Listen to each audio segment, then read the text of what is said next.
Boa tarde, meus amigos, boa tarde, minhas amigas. Nós estamos aqui na Sociedade Estudos Espíritas Francisco de Assis. Deixa eu me arrumar aqui na cadeira. Que hoje, dia 2 de outubro de 2025. E nesse horário das 16 horas, nós realizamos o estudo dessa obra, Diversidade dos Carismas, Teoria e Prática da Mediunidade. Vocês estão conseguindo me ver bem e me ouvir bem? Sim, sim, Tá, tá tá bom. ótimo. Tá muito bom o som. Olha a câmera aí. Ah, então tá ótimo. Então vamos dar início aqui, né? Primeiro fazendo nossa oração, pedindo a Deus, pedindo a Jesus que nos abençoe, que nos fortaleça, que nos ajude na nossa caminhada para que nós possamos, né, crescer, evoluir, progredir. Pedir a Deus que nos dê força, nos dê ombros fortes para que a gente possa realizar tudo que nós precisamos realizar, e são muitas coisas também, e que o Senhor também ampare a nossa família, os nossos projetos, né? Aqueles nossos irmãos que se encontram em sofrimento, aqueles que estão afastados do Senhor, né? Que eles procurem, né, se aproximar do Senhor, né, para que as suas dores, as suas dificuldades sejam aliviadas. Que o Pai nos abençoe sempre e que nós possamos estar sempre trabalhando para melhorar cada vez mais. Graças a Deus. Graças a Bem, Deus. meus irmãos, vamos começar aqui o nosso estudo, né? Do livro Diversidade dos Carismas, Teoria e Prática da Mediunidade, né? Nós estamos estudando o capítulo 17, que tem por título Canais de Comunicação, Contribuição dos Amigos Espirituais. Nesse capítulo, Hermínio de Miranda faz questão de falar o seguinte: que os queridos amigos espirituais, que estiveram sempre atentos durante a elaboração do trabalho, resolveram trazer-nos uma contribuição direta. Então, ele está querendo dizer o seguinte: que tudo que ele está apresentando para a gente, todos os ensinamentos que ele está trazendo para a gente, são provém da experiência pessoal dos companheiros espirituais. O que ele faz? O que ele fez? É recolher esses ensinamentos que eles passaram e escrever e passar para a gente. Mas tudo que está sendo dito aqui é informação dos amigos espirituais. Então, se alguém discordar, vai estar discordando deles, não está discordando do Hermínio, mas sim dos amigos espirituais. Foi a informação que ele passou. Mas antes da gente começar aqui, eu quero reler com vocês os parágrafos 6 até o 11. Vamos voltar um pouquinho, volta assim, é aí mesmo, no início quem tá, você volta um pouquinho, você volta aqui um pouquinho. O parágrafo 6 diz assim, eu estou voltando um pouquinho, tá, gente? O parágrafo 6 diz assim, já vimos, procura aí um parágrafo, começa assim, já vimos alhures, quer dizer, em outras partes, que comunicar é tornar comum, ou seja, difundir, divulgar, disseminar, transmitir ideias. Eu estou relendo o parágrafo 6 do capítulo 17, que foi estudado semana passada, né? Mas eu vou reler alguns parágrafos, que é muito importante, só para a gente poder captar bem do que a gente está falando, relembrar. Então, diz aqui: já vimos alhures que comunicar é tornar comum, ou seja, difundir, divulgar, disseminar, transmitir ideias. Reduzido à sua expressão mais simples, o processo poderia ser figurado como um ponto de origem e outro de destinação de ideias, interligados por um sistema qualquer de transmissão. O jargão da moderna eletrônica encontrou a palavra certa para esse sistema, chamando de canal. Então, na eletrônica, você vai encontrar o termo canal, tá? De fato, a comunicação flui através de um canal entre a fonte geradora e seu destinatário. Então, quando você liga a televisão, você diz: coloca aí no canal tal, né? Aquele canal recebe o sinal do satélite, né? E transmite para a gente. Então, quando alguém quer ver um jogo de futebol, o jogo de futebol pode estar acontecendo lá na Europa. O canal, vamos dizer, Globo, Bandeirantes, recebe o sinal de satélite e transmite para quem? Para o público. Então, na tecnologia, você tem o nome canal, que é aquilo que vai transmitir. Aí agora ele vai falar sobre os médiuns, sobre a mediunidade. Então, ele diz aqui: dois tipos de canais servem ao processo da comunicação mediúnica. Os condutores, eu estou reprisando um pouco da aula passada, os condutores que estão localizados no perispírito do médium. Então, os canais condutores, tá? Na realidade, são os terminais receptores dos canais condutores estão no perispírito. Tá? E os terminais receptores dos canais expressores se situam no cérebro físico, distribuídos estes últimos pelos diversos segmentos que comandam os sentidos, expressão corporal, facial, gesticulação, fala, habilidades manuais, como escrita, desenho e outros. Então, por exemplo, o canal condutor, ele recebe o pensamento do espírito, vai para o canal condutor que está no perispírito do médium. Ali, esse canal condutor manda o pensamento para os canais expressores, que estão no cérebro do médium. É diferente. E no cérebro, ele vai decidir se ele vai mandar mensagem para você através da psicografia, da psicofonia, através da pintura, que tem a mediunidade, né? Da pintura, da arquitetura, porque tem um médium que faz. Não, ele faz moldes, ele faz estátuas. Como tem o médium pintor, o médium que pinta. Então, o cérebro, esses caras, é que vai decidir como é que você, médium, vai expressar aquilo. Vai depender do tipo de mediunidade que você tem.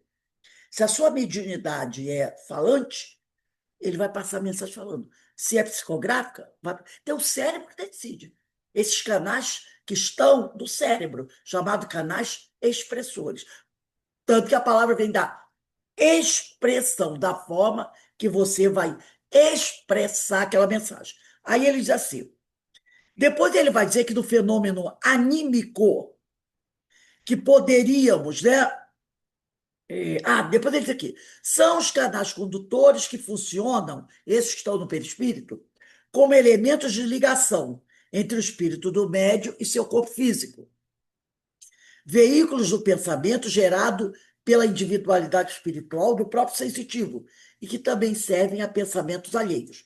No fenômeno anímico, que poderíamos comparar a um circuito interno fechado sobre si mesmo, pensamentos emitidos pela unidade central da individualidade circulam pelos canais perispirituais e vão ao cérebro, onde estimulam os canais expressores, que, por sua vez, irão expedir os comandos à ação desejada do corpo físico.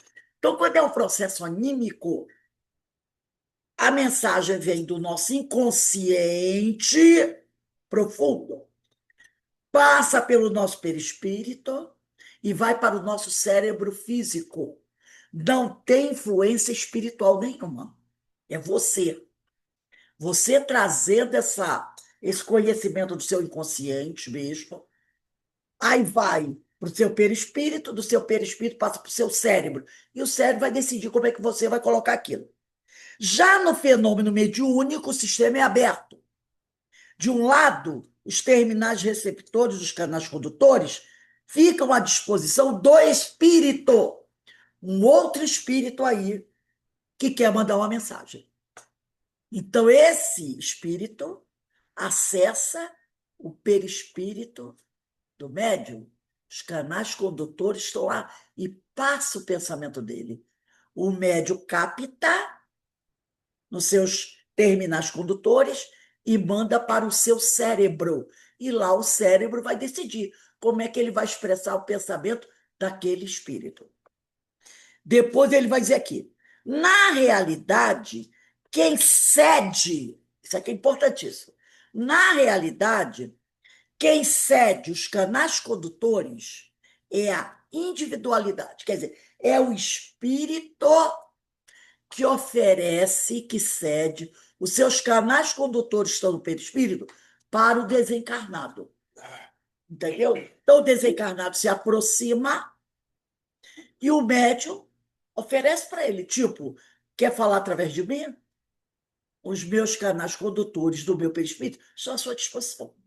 Tá?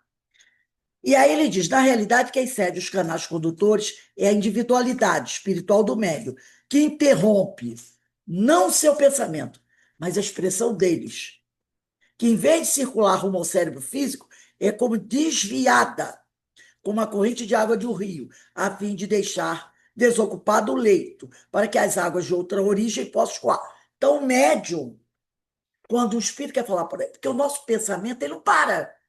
Ele continua passando do perispírito para o cérebro, do perispírito para o cérebro. Mas o que é que a gente faz? A gente dá uma segurada nesse nosso pensamento, dá uma segurada, para deixar livre a passagem para o pensamento do espírito. Entendeu? Então você dá uma segurada, dá uma maneirada ali, ou uma diminuída, para não deixar passar o teu pensamento de forma tão intensa, para dar vaga para o outro passar. Agora nós vamos voltar para o parágrafo onde nós vamos começar a nossa aula, que é o parágrafo 18. O 18 é aquele que começa assim, em outras palavras, onde eu marquei. Tá? É 18? É 18. Tá, esse aqui é onde eu fiz uma leitura da aula anterior de os itens mais importantes, tá? Agora a gente vai começar a aula aqui. Diz assim: em outras palavras, o estilo e o conteúdo da comunicação dependerão sempre das características pessoais do médium e do tipo de sua mediunidade. Então, por exemplo, vamos imaginar que o médium, quando ele fala, quando ele escreve, ele seja assim, gosta de usar palavras difíceis, gosta de florear, entendeu? A mensagem dele vai sair assim, porque tem a nossa colaboração. Tem outros que não, que são muito objetivos, né? É assim, assim, assim, assim, assim. Então, a mensagem vai sair desse tipo. Porque ele diz aqui, o estilo literário. O estilo literário é, por exemplo, quando eu escrevo alguma coisa, eu gosto muito de fazer assim. Eu escrevo uma frase, eu adoro usar vírgula, isto é, dar uma explicada naquilo que eu escrevo. Até quando eu falo mesmo, vocês já perceberam, né? Eu falo, por quê? Porque na minha cabeça, eu compreendo assim, nem todo mundo compreende as coisas da mesma maneira. Como eu sou professora, eu penso, nem todo mundo compreende da mesma maneira. Tem uns que gostam que eu uso um sinônimo. Por exemplo, se eu escrevo uma palavra um pouco difícil, ou se eu leio, eu sempre procuro, a não ser que eu tenha deixado passar, eu sempre vou ao dicionário. Hoje mesmo eu fiz uma, e fiz um aprendizado interessante pra caramba. Eu nem tinha noção daquilo. Foi até no estudo de sexta-feira. Vai aparecer lá uma palavra, tipo assim, judeu, e usou um adjetivo. E eu fiquei, nunca ouvi isso. Aí eu peguei aquela palavra, o cara botou, eu sou um judeu tal. Uma palavra até difícil de falar, nem lembro da palavra. Aí eu achei que nunca ouvi falar isso, essa palavra. Foi o dicionário. Nossa! Existe uma história fantástica sobre aquela palavra. Entendeu? Que quer dizer mais ou menos assim, judeu, aquela palavra quer dizer judeu errante. Aí eu fui lá pesquisar aquela palavra, Nossa, é uma palavra que vem do hebraico, mas ela tem uma história. Eu até me arrepiei. É uma história fantástica. Então, peguei lá, disse, eu vou ler só isso. Não, tem que colocar essa história, porque a história vai dar sentido à expressão que ele usou para qualificar ele. Então, eu gosto de fazer isso, entendeu? De buscar o sentido daquilo. Tem pessoas que não dá aquela explicação, é judeu errante, e vão por aí. Mas esse judeu errante tem uma história que é muito interessante. Então, eu gosto de fazer isso. É o meu estilo, entendeu? É o meu estilo. Tem gente que lê, se a palavra for difícil, Então, se você fosse médium psicografia ou de psicofonia, psicofonia, você vai imprimir o pensamento do o pensamento espírito, dele, o meu o seu estilo, estilo de o meu explicar. estilo de explicar, sem deturpar o que ele está falando. Sim, sim. Mas eu ia pegar, se ele me Ô, manda Rose, falar, oi, se o médium costuma falar muita gíria, ele pode usar, né, nessa comunicação ele aí, não deve, né?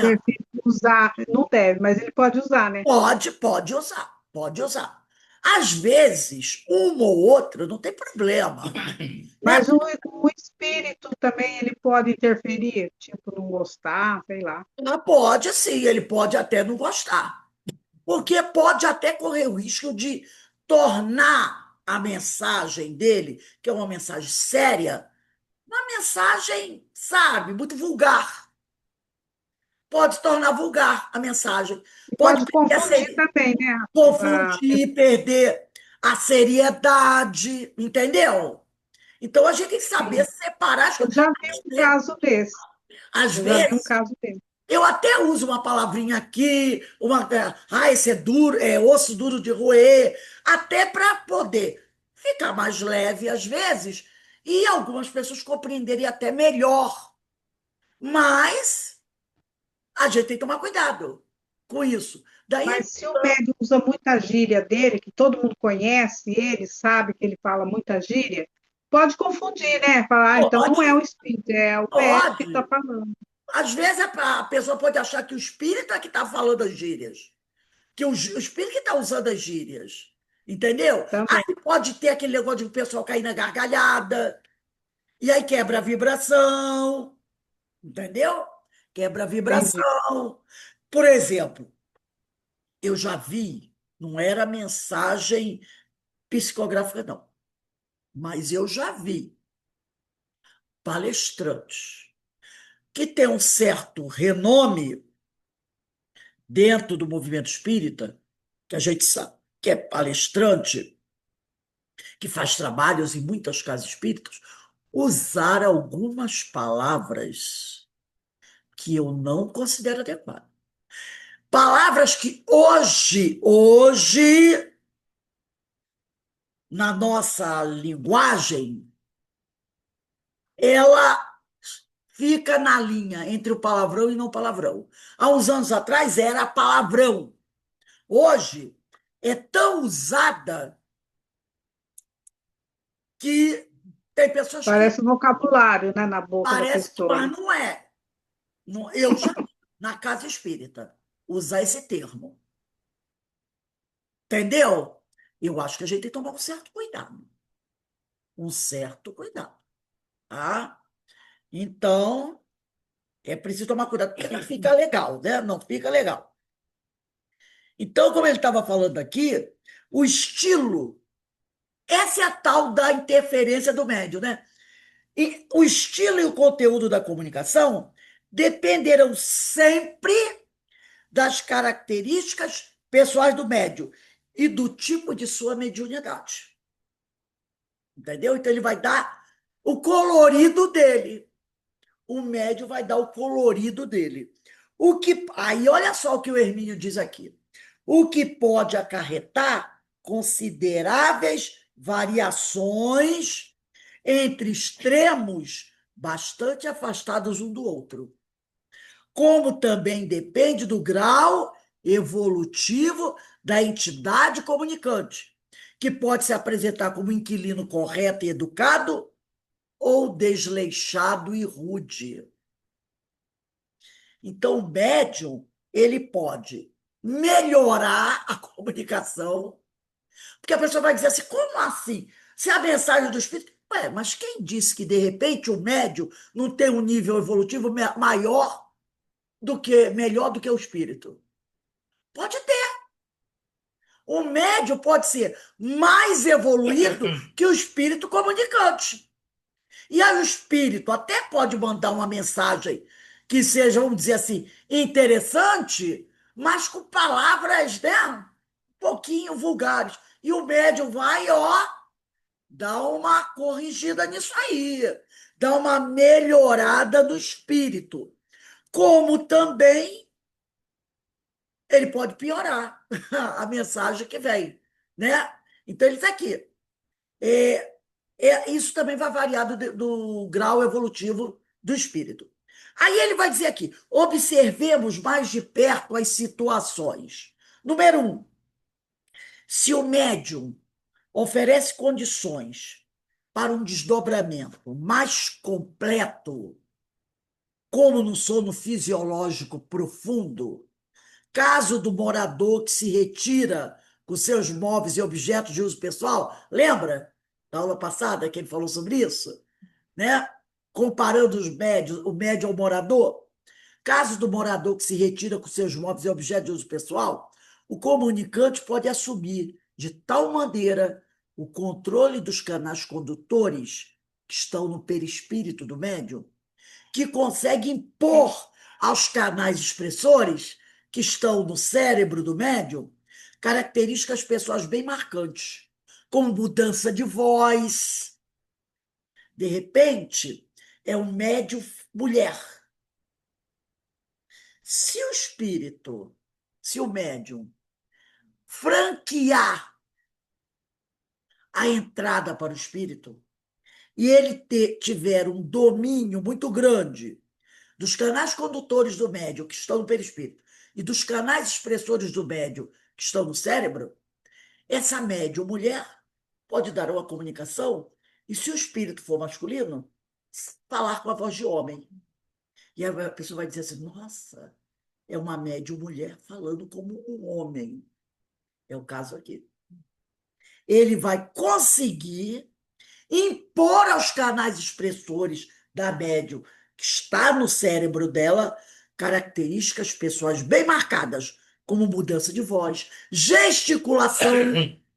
De repente, uma médium que é muito contida, pode o médium começar a falar assim, é a gesticulação que era do espírito, como ele se expressava.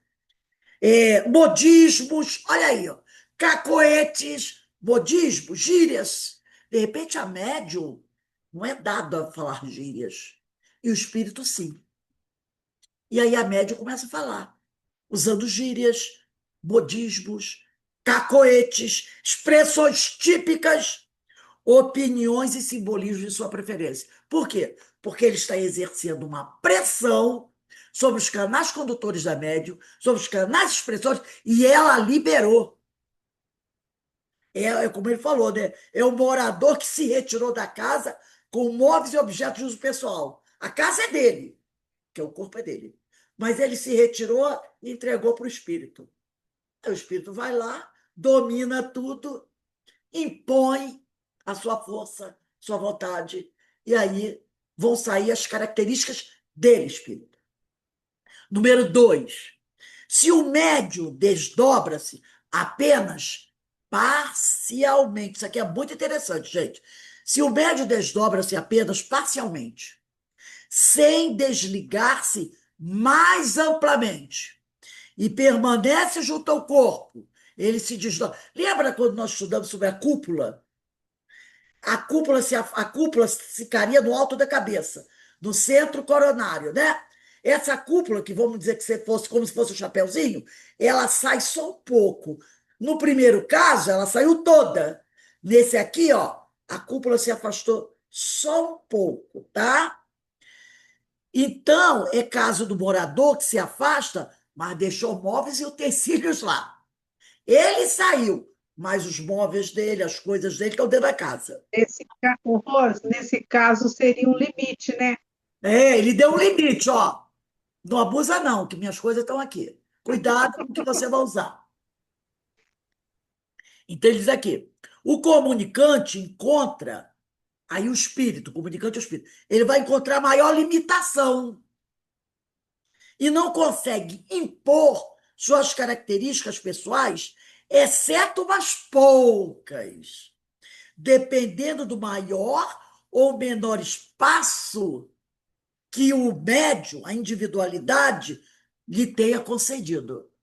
Então, ele não vai poder se espalhar no ambiente, porque o médium deu pouco espaço para ele, entendeu?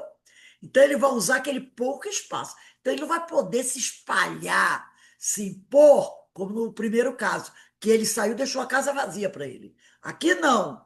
Ele, ó, deu espaço limitado. O item 3. Se o médium não se desdobra e apenas cede parcialmente, pouca coisa, seus canais condutores, que estão no perispírito, o pensamento do comunicante se transmitirá junto com o do médium.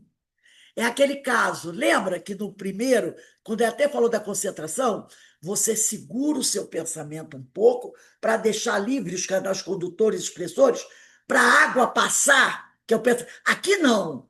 Aqui ele deixou pouco espaço. Então, é tipo assim, ó, meu pensamento vai continuar passando, mas eu vou ceder um espacinho para você. Então, vai passar o meu pensamento e o seu junto. Entendeu? Ele não recolheu tudo e deixou o canal livre para o pensamento do espírito. Não. Ele continuou pensando, mas abriu uma brechinha. Tá, o seu vai passar, mas o meu vai passar junto com o seu. Os dois pensamentos vão passar, o meu e o seu. Então, ó, se o médium não se desdobra e apenas cede parcialmente seus canais condutores, o pensamento do comunicante do espírito se transmitirá junto com o do médium, em paralelo, interferindo um no outro. Então, o pensamento do médium vai interferir no pensamento do espírito e o pensamento do espírito vai interferir no pensamento do médium. 4. Se o médium não se desdobra e permanece consciente no outro, ele cedeu parcialmente. Aqui não.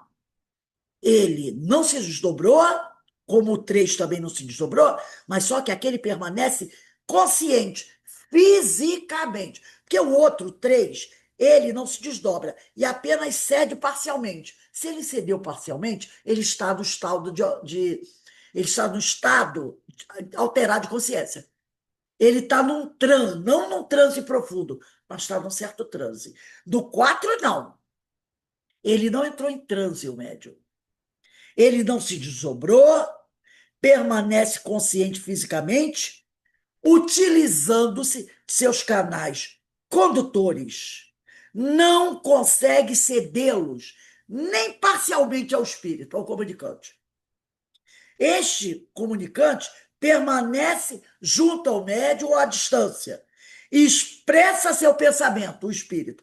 A individualidade, quer dizer, o espírito do médium, a individualidade espiritual do médium, o capta, o manipula nos seus canais condutores, mas a comunicação perde suas características. Por quê? Porque o médium não cedeu espaço para o espírito.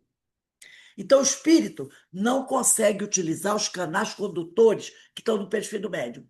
O médium diz assim, ó, deixa comigo. Tipo assim, passa para mim seus pensamentos. Eu é que vou manipulá-los, seus pensamentos, para deixá-los passar pelos canais condutores do jeito que eu quero. Do jeito que eu quero. Mas quando o médium não deixa o espírito usar os seus canais condutores, que estão no perispírito, ele capta o pensamento do espírito. Ele manipula para passar pelos seus canais condutores, o espírito perde o quê? A mensagem perde as características do espírito. Porque o médium disse, em mim não, você não vai me manipular. Eu vou captar o seu pensamento, vou fazer com ele o que eu quiser, manipular do jeito que eu quiser, vai passar pelo meu perispírito, pelos canais que eu estou do perispírito, eu vou mandar para os canais expressores que estão no meu cérebro e vai sair do jeito que eu quero. Com isso, o que aconteceu? Perdeu as características do espírito. Perdeu as características do espírito. Não quer dizer que a mensagem vai ser desvirtuada, mas aquele colorido da persona, do ser espiritual, perdeu. Perdeu. Porque todos nós temos um colorido, seja o desencarnado, não. Perdeu, é outro. É como se alguém dissesse assim, eu dissesse assim, Ana, eu queria falar com o André, que é o filho da Ana. Dá para você chamar o André para eu dar um recado para ele? A Ana diz assim, olha, eu não vou chamar o André, não. Diz para mim o que você quer falar para o André, que eu levo o recado. Entendeu? Aí eu falo para ela. Quando ela vai falar com o André, ela não vai falar da forma que eu falaria. Não vai falar da forma. Porque ela vai pegar o meu recado e vai dar o colorido dela. Entendeu? A mensagem para o André vai sair com as características da Ana, não a minha. Porque ela não deixou eu falar pessoalmente. Entendeu? É isso que acontece. Aí ele está dizendo aqui. E repare, tem uma coisa que eu acho muito interessante aqui, que eu não sei se vocês perceberam, porque é uma coisa que a gente tem dificuldade quando a gente vai falar assim, meu espírito, eu espírito. Não tem, a gente não tem essa dificuldade. Nós sabemos que nós somos espíritos. Mas quando a gente tem que se referir a nós mesmos como espírito, a gente fica, meu espírito, isso é certo. Fica parecendo duas pessoas, né? Então, olha o que o Hermínio Miranda, a expressão que ele usa. Olha, ele diz assim, ó, a individualidade espiritual do médium. Ele fala, individualidade espiritual da Denise. Individualidade espiritual da Eloá. Por que individualidade espiritual? Porque existe personalidade da Verinha da Eloá, que é diferente da individualidade espiritual. A personalidade, ela existe quando você reencarna. Quando você reencarna, é uma personalidade. Você morreu, aquela personalidade morre. O que sobra? A individualidade espiritual da Eloá, a individualidade espiritual da Verinha. Estão desencarnadas. A individualidade espiritual. Estamos encarnadas. É a personalidade. Nesse caso aqui, olha o que ele está dizendo. Que o espírito permanece junto ao médium à distância. Expressa seu pensamento. A individualidade espiritual do médium o capta. Não é a personalidade do médium, não é o Joãozinho, a Mariazinha que capta. O espírito, que é diferente da personalidade. Tem muitas pessoas que às vezes recebem mensagem psicográfica do parente que desencarnou há certo tempo. Esse parente, quando estava encarnado, como todo mundo, tinha uma personalidade. Falava de um jeito, gostava de certas coisas, tinha certas preferências, certo jeito de ser. Aí o sujeito morre. Passados uns meses, ele manda uma mensagem. Aí a pessoa diz assim, não, não é ele, não. Cadê aquele jeito dele ser? Aquele jeito de ser era da personalidade. No momento que ele deixa esse corpo físico, essa personalidade morre. Aí, quem reaparece? A individualidade espiritual, que pode olhar para aquilo que ele, como ele vivia. Gente, aquilo não tem mais nada a ver comigo. Não tem mais nada a ver comigo. Eu sou isso aqui. E aí, quando ele manda mensagem como ele verdadeiramente é. Aquilo era uma personalidade que, por causa de algumas razões, ele tinha esse jeito de ser. Os Horror. interesses não são mais os mesmos. Fale. Uma vez a minha filha falou que sonhou com a minha mãe, né, que é vó dela. E a minha mãe era analfabeta. E no sonho, ela ficou assim, a avó, no caso, né? Era uma pessoa culta. Aí ela falou assim, mãe, como é que pode um negócio desse? Eu falei, mãe, pode, né? Quer dizer, ali ela viu um espírito que talvez, né, tinha uma Exatamente. certa... Tinha cultura, tinha que conhecimento. tinha cultura, é. E Dá. ela achou, nossa, ficou assim, impactada. Então, você veja, a personalidade da sua mãe, por alguma razão que a gente não sabe dizer, precisou passar por essa prova do analfabetismo. Mas quando ela desencarna, ela retoma essa individualidade espiritual, que tem cultura, mas que, por alguma razão que a gente não sabe, nessa encarnação, nessa personalidade, ela não pôde expressar a cultura que tinha. Então ficou bloqueado. Talvez para que ela pudesse aprender outras coisas, né? Então, nessa encarnação, ela não expressou a cultura dela, que tivesse necessidade, outras. Mas a partir do momento que ela retoma a vida espiritual, a personalidade acabou. E ela volta a ser o que ela é, de verdade, né? Então ele diz aqui, a individualidade. Aí ele vai dizer, mas a comunicação perde suas características, passando a ser uma expressão do que o médium deseja transmitir, e não necessariamente do que o comunicante lhe confia para ser transmitido. É aquilo que eu falei, eu e Ana. O que vai ser transmitido é o que o médium, o que a Ana quis transmitir para o André e não o que eu disse para ela. Se ela não quiser que o André saiba certas coisas, ela só vai dizer o que interessa a ela. Ficou descaracterizada a mensagem. Agora, olha aqui, esse parágrafo 19, numera aí, o parágrafo 19, muito importante. Olha o que ele diz aqui.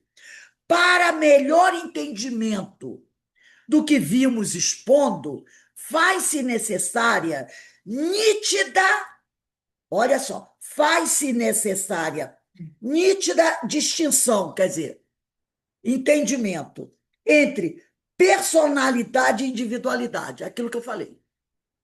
Então, a gente precisa entender bem a diferença entre personalidade e individualidade. Porque ele usa o termo o tempo todo, individualidade espiritual do médium. A individualidade, quem tiver canetinha, lápis, sublinha isso. A individualidade é a soma das experiências vividas em todas as nossas existências na carne.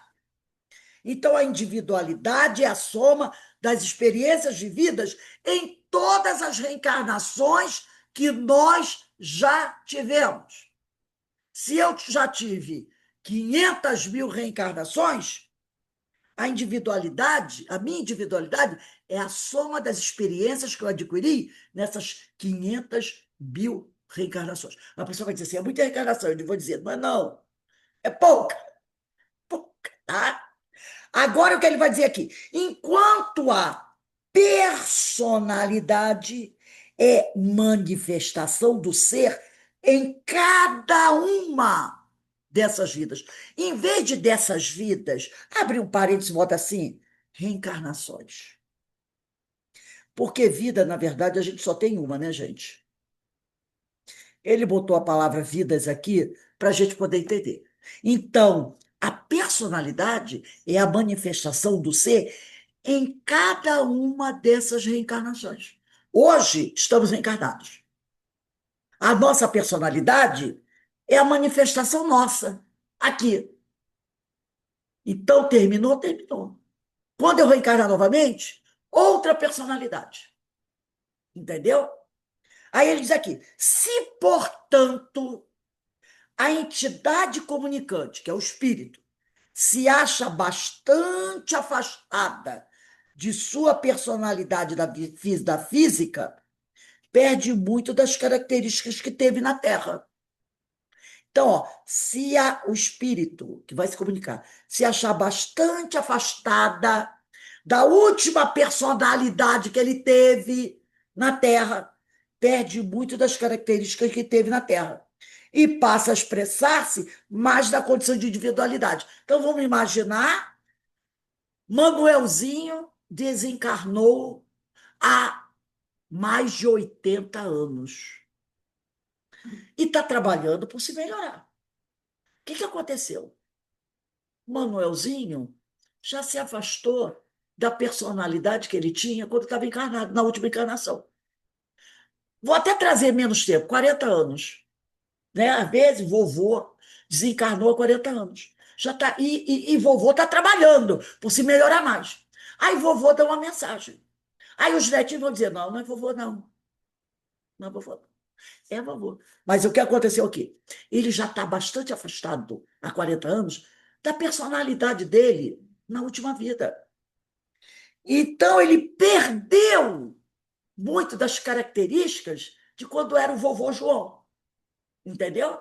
Perdeu muito daquelas características. Nós é que achamos, vovô João gostava disso, vovô João gostava daquilo. Mas vovô João já está afastado daquilo. Aí ele diz aqui, e ele, o vovô João, vai passar a se expressar mais na condição de individualidade. Entendeu? Em qualquer caso, o importante é que seu pensamento chegue tanto quanto possível, tal como foi formulado e emitido, mesmo após ter passado pelos canais condutores do médium. O mais importante é que o médium consiga manter grande parte da integridade do pensamento do espírito. Que ele não bote tanto colorido assim, né? Que ele procure interferir o menos, tem uma interferência, tranquilamente, porque vai passar pelos canais condutores, que estão no perispírito do médium, depois vai passar pelos canais expressores, que estão na mente. Vai ter interferência, que o médium, já estudamos isso, sempre dá o seu colorido. Mas o importante é que ele interfira o mínimo possível, para que a mensagem fique mais autêntica possível. É isso que ele está dizendo. Aí ele diz aqui, no entanto, qualquer que seja o tipo de mediunidade, sempre se notará algo do médium do produto final, né? Seja a psicografia, psicofonia, pictografia, o que for a mediunidade, sempre vai deixar, o médium vai deixar uma marca, porque é impossível ele não dar uma interferida, deixar um coloridinho dele, sempre vai deixar. Como ele diz aqui, ó, a gente sempre vai notar algo do médium do produto final, que é a comunicação.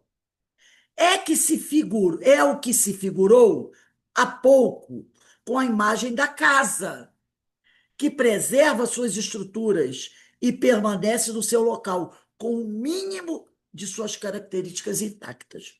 A mensagem será sempre uma fala ou texto que passou por aquela casa específica e não outra. Por isso, há sempre uma inequívoca responsabilidade do médium na comunicação. Então, o médium sempre tem responsabilidade na comunicação. Se é um proprietário zeloso, um médium educado, né? Moralizado, esclarecido, a própria estrutura e ambiente de sua casa criarão certas inibições ao impulso temporário, impedindo que este modifique a seu talento, quer dizer, a seu gosto, a seu desejo, tá? Então, ele diz aqui, há uma inequívoca responsabilidade do médium na comunicação. Se ele é um proprietário zeloso, moralizado, esclarecido, a própria estrutura e ambiente de sua casa criarão certas inibições ao impulso temporário, impedindo que este modifique a seu talante as condições que lhe são oferecidas para se manifestar. Da mesma forma que o indivíduo moralmente desajustado se sente algo intimidado ou tolhido em presença de alguém em quem reconhece superioridade moral, o comunicante então, o livro dos médicos aqui. O comunicante inferiorizado percebe no bom médium uma barreira que ele não consegue vencer para se expressar desrespeitosamente. É autoridade moral. Então, aquele médium, né, que é educado, seguro, o espírito vai respeitá-lo e vai entrar, vamos dizer assim, de mansinho. Não vai fazer bagunça, porque ele sabe que o médium está ali, de olho nele. Então, ele, como diz o outro, vai entrar quietinho, né? Sem muito, né? Ali olhando, sabendo que o homem está de olho em mim. Né? Porque o que ele diz aqui? O médium impõe uma barreira que ele, espírito inferior, não consegue vencer, para expressar desrespeitosamente. É autoridade moral. Aí eu fui no livro dos médios, quem quiser anotar aí, questão 254, lá no final do item 5, que diz assim, 254, item 5. Demais o ascendente, está no capítulo 23 da obsessão. Demais o ascendente que o homem pode exercer sobre os espíritos está na razão da sua superioridade moral. Ele não domina os espíritos superiores, nem mesmo os que, sem serem superiores, são bons e benevolentes, mas pode dominar os que lhe são inferiores em moralidade. Foi o que o Hermínio falou aqui. E lá na questão 279 de Um Livro dos Médiuns, no primeiro parágrafo, diz assim: ninguém exerce ascendentes sobre os espíritos inferiores senão pela superioridade moral. Os espíritos perversos sentem que os homens de bem os dominam.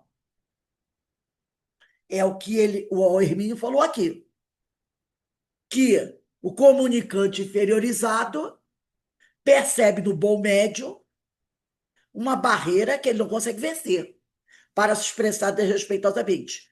É a autoridade moral. Então, ele vai dizer aqui, parágrafo 22, tá? Vamos parar no parágrafo 22, que eu vou ler agora. Bota aí 22 no que eu vou ler agora. Fator vital, parágrafo 20. Não, bota antes da palavra fator vital. Não no texto, Ana. Aqui no texto. Fator vital, bota 22. Só para saber que é o parágrafo 22, que a gente vai encerrar aqui. Fator vital, portanto, a uma boa comunicação reside nas condições morais do médium. Então, para ter uma boa comunicação, o médium precisa ser moralizado. Por isso é importante que ele, médium, esteja sempre vigilante, policiando seus atos e pensamento. Não é policiando os atos e pensamentos dos outros, que a gente adora, né? Então, é policiando seus atos e pensamentos, como alguém atento à limpeza e higiene da sua casa. É preciso ser zeloso, mesmo quando está só. Porque tem gente que é zeloso quando tem plateia. Quando mesmo está só. Pois nunca sabe o médium a que horas poderá chegar um visitante, ou em que momento amigos espirituais precisarão dele para um trabalho, ainda que de mera exemplificação ou participação. Exemplificação é o seguinte: você está lá na sua casa, bem comportado, fazendo as coisas direitinho, aí os espíritos dizem assim: vamos dar uma voltinha. Vamos dar uma voltinha. Aí sabe que naquele momento você está na sua casa fazendo um estudo. Observa aquele irmão ali, ó. Ele não tem assim nada para fazer no momento, cuidar da casa, alguma coisa material. Então ele está ocupando essa hora vazia com alguma coisa edificante. Está trabalhando, de repente, fazendo uma roupa para doar para os pobres, não é? Está, de repente, fazendo uma comida que ele vai dar para alguém comer. Está estudando o evangelho porque ele tem que fazer uma palestra. Está estudando o evangelho para se melhorar. Você nem sabe, mas ele trouxe, ó, vem cá, dá uma olhadinha ali. Então, eles aqui, ó, e você, ele para um trabalho, ainda que de mera exemplificação ou participação. Às vezes, o médium é uma pessoa que tem até uma doença grave, mas está fazendo algo, né, útil. E ele diz, olha lá, ó, ele está sofrendo como você, mas ele não está aí gritando, xingando, nem querendo bater em todo mundo. Entendeu? Aí diz assim, ou participação, que ele pode até desconhecer conscientemente. Então você não sabe a hora. Eu lembro de um livro que os mentores espirituais de um trabalho foram visitar o médium em casa e ele estava bebendo, eu acho que isso é para beber, em vez de se preparar para ir para a mesa mediúnica. Deve ser iniciação astral do José João Nunes Maia. É iniciação. Que eles faziam visita e iam buscar o médium. Chega lá, o médium estava naquela. Né? Deve ser isso, iniciação. Viagem astral, iniciação astral. João Nunes Maia. Infelizmente, ele não vai poder estar. Não vai poder seguir conosco. Até o livro, eu já até postei para ele, acho que é Iniciação, Viagem Astral, do João Nunes Maia. Pelo espírito, se eu não me engano, é Lancelin. Se eu não me engano, é Lancelin. Hoje é Lancelin. É muito bom. Eu já recomendei para vocês aqui.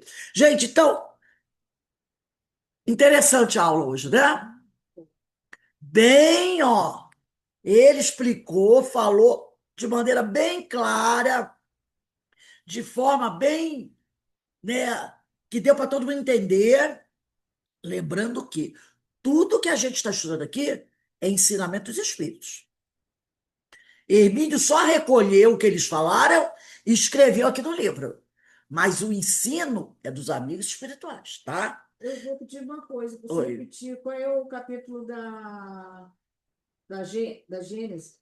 Da Gênese. Não, do livro Livro dos Médiuns, 254, final do item 5. É aquela questão 254, tem primeira questão, segunda, terceira, final do item 5. E 279, primeiro parágrafo. 279, primeiro parágrafo. Tá? Então, gente, semana que vem, hoje são dia 2, dia 9/10, a gente vai começar no parágrafo 23, bota aí 23, quando ele diz a consciência de sua responsabilidade pessoal essencial ao médium. Aqui vai ser dia 9, não é isso? 9/10. A consciência, 9/10, parágrafo 23. É bom assim porque fica mais fácil. Agora, quem quiser, tiver tempinho aí, numera os parágrafos e faz uma sinalização do parágrafo 6 até o 11. Bota um asterisco no parágrafo 6, 7, 8, 9, 10, 11. Numera 1, 2, 3, 4, 5, 6. Numera aí até o 11. E faz um asterisco no parágrafo 6, 7, 8, 9, 10, 11. Que isso aqui é muito importante. É quando ele vai falar dos canais condutores, canais expressores. Do 6 até o 11. Ó, número 1 é o parágrafo que começa assim. Na elaboração. 2, o projeto. 3, em muitas oportunidades. 4, num desses aspectos. 5, é sobre o que vamos conversar. O 6, já vimos alhures. Aí vai aí, 6, 7, 8, 9, 10. O 11, na realidade, quem cede os canais condutores. Então, do 6 ao 11, para depois dar uma lidinha nesse do 6, 7, 8, 9, 10, dá uma lidinha novamente. E o Pará 23 é onde a gente vai começar semana que vem, tá bom? Esses 6 e 11 aí é muito importante, principalmente para quem trabalha com a mediunidade. Então, nesses momentos, meus irmãos, vamos encerrando aqui o nosso estudo da tarde de hoje, né? Agradecendo a Deus, agradecendo a Jesus, todas as oportunidades que nós estamos tendo, né? Esse conhecimento que os amigos espirituais estão passando para a gente é muito importante. para que a gente saiba como é que a coisa funciona, né? A gente precisa saber como a coisa funciona. Porque aí chega alguém para a gente e diz assim, fulano, como é que acontece isso? Aí você, não sei. Mas aí se você diz, existem os canais condutores. Aí você vai explicar. A pessoa vai dizer, ah, ela sabe o que que ela está fazendo. Porque as pessoas às vezes não sabem. E aqui ele explicou de forma muito didática, né? Como o negócio funciona, né? E isso não é ensino de Hermínio. Ele bem diz, isso aqui não é ensino meu, não. É dos amigos espirituais, né? Ele só facilitou para a gente, trazendo texto. Então, só temos a agradecer essa oportunidade fantástica. E daqui a pouco nós retornamos, né, para o estudo da obra de Amélia Rodrigues, Luz do Mundo. Todos estão convidados a participar. Que o Senhor continue a nos abençoar e a nos fortalecer. Daí amanhã estaremos aqui para os estudos, né, do livro dos Bastidores da Obsessão às 16 horas e o livro dos Médios às 5h20. Então, um beijo aí no coração de todos.